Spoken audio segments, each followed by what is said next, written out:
Ned rigs with the stinger on there. So I thought I'd try my best to give you a little video of how I do it.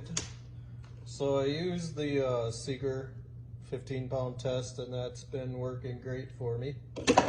The Rattling Ned googan bait, that's this thing right here, so you can hear the rattle, and the rattle is on one end, so you want that on the tail with the stinger. Got my Ned rig, got a needle,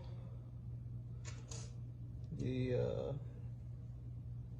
number 6 Gamakatsu alligator clip, and a length of the 15-pound mono. So I will see if I can show you how I do it. So I'm just gonna put that Ned rig in there. I use the barb right there, sorry, that barb right there as a stop, and that's been working good for me so far. So I'll continue using that. So take and thread the needle through, give yourself a little bit of tail there. And you take, you got the rattle on that side, so I'm gonna shove this needle through close as I can, centered. You get to the end, you'll feel the rattle there, and you just kind of go around it till the needle comes through. Pull it through, and you got that tail comes through. You're done with the needle. There you have it threaded. So now you tie it onto the hook, and I just use a regular, I think it's just a fisherman's knot, I have no idea.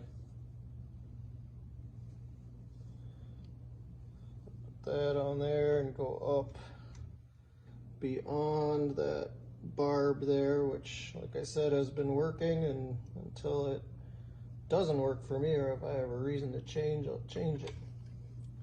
So tighten it up. I missed. I did that wrong. Hey, I'm not editing this, so you get what you get. My eyes aren't as good as they used to be, and I missed the hole there. I'm no professional, so you get what you get. There. Trim the tail. So now you got that rigid there, so then you gotta thread the Ned, the plastic, onto the jig head. So I like to have it pretty, straight, no bunches, so I kind of figure out where it needs to go there. Kind of go through, see where I'm at. About right there. Pretty good. I'd like it a little deeper, I think. Don't like a lot of hooks sticking up.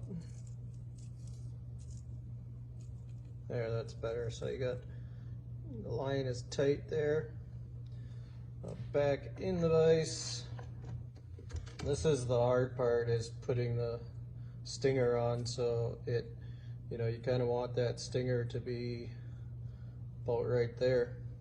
It can come out a little bit, and what I found is when you have it out a little bit, you can put the minnow head on there if you need to or want to, and then you can just slide it back in if it comes out. But we'll get the attempt here to tie this stinger on there.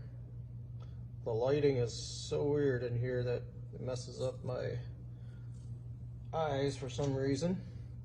So then this is where the alligator clips come in. You just shove that up there, get it out of the way. Going to trim that excess. There, that's tightened up now. I can trim that. Let that loose. Now I got my, excuse me, got my stinger on there. So one up, one down on my stinger, and it doesn't really matter where that hook is that I found. So you can, you know, when you're fishing, sometimes a fish will grab that and the plastic will come up like that. It's not a big deal. You just pull it down and you're ready to go again. And I found for Lakers, trout, splake, they don't care if it's tipped with a minnow or not, or minnow head. But for coho and whitefish, they tend to like that stinger with a minnow head on there. And sometimes I'll just, you know, just pull it up a little bit to put that minnow head on there. It works fine. If I'm not using minnow head, then I like it back in there, just like that.